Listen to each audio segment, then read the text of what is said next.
welcome back. In today's lesson, it's all about angles. We're going to look at angles between two straight lines. But before we do that, we're going to recap on a few angles.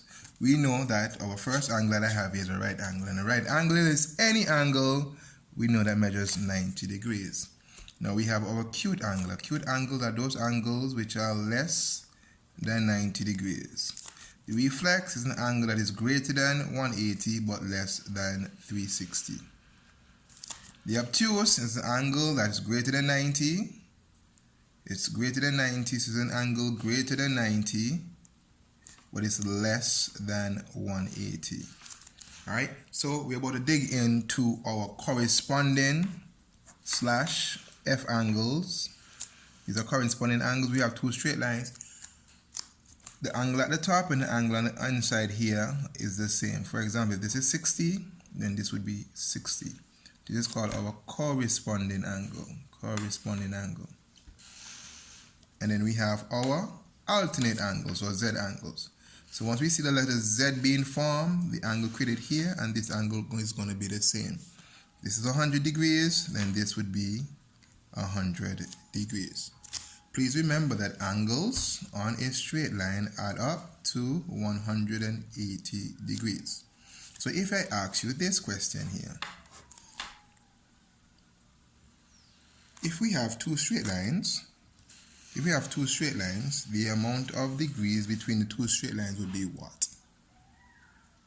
Think about it.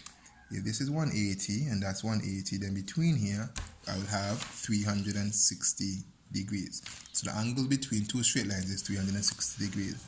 So let's say we have a problem 60, A, B, C, and we ask to find these values. Now we should recall that angles on a straight line add up to 180 degrees. So to find A would be equals to 180 degrees minus 60. So 180 minus 60 gives me 120 degrees. So A would be 120 degrees. There's something that's called vertically opposite angles. Vertically opposite angles are the angles that we created where two lines meet. So this angle will be equals to this angle here, and therefore this angle will be equals to this angle here.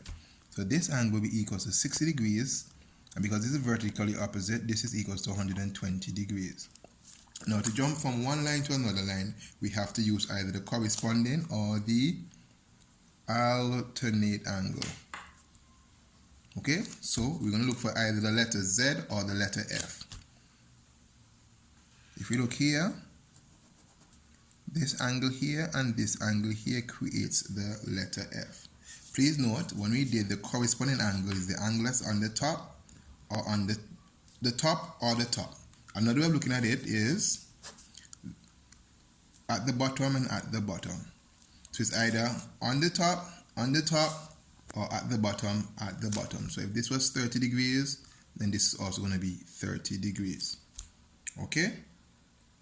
And another way is to find the letter Z.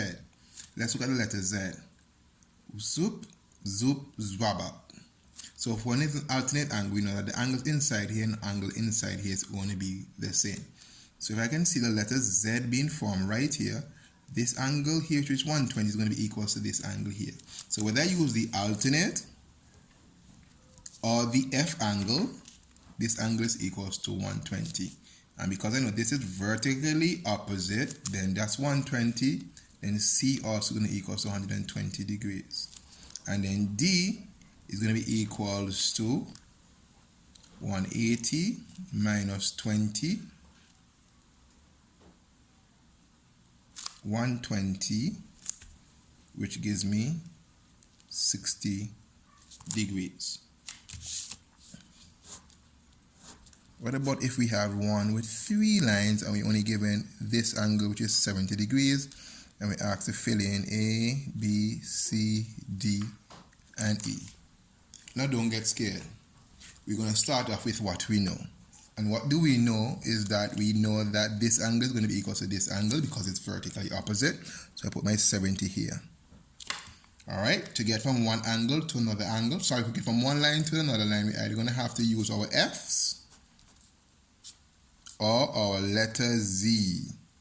So whichever method or whichever way you decide to go down, me personally, I like to use the letter F. So when I come down here, this angle here and this angle here is going to be the same. So B is going to equal to 70 degrees.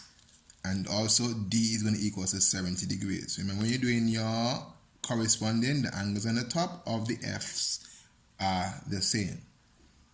Which means that if I have B and D, I can find A and C. How? I could either say that angles on a straight line adds up to 180, sorry. So A would be equals to 180 degrees minus 70 degrees, which is 110 degrees. And then I come down 110, or I could use my, of course you said it, letter Z. So this angle here, we're going to equal to this angle here. So this angle here is going to equal to this angle here. Because we know that this angle is 70, then this angle at the bottom is going to be 70, and B is going to be 70. So B is 70, D is 70, C would be 110, and E, because it's vertically opposite from D, is going to be equals to 70 degrees. So there you have it. Angles, corresponding, and alternate angles. For a corresponding angle, letter F, either the angles at the top or the letter F are the same, or the angles at the bottom. You cannot have, I repeat, you can't have one at the top and one at the bottom. Either both are on the top or both are on the bottom. If not, then we goes to our letter Z. Thank you for watching. Bye-bye.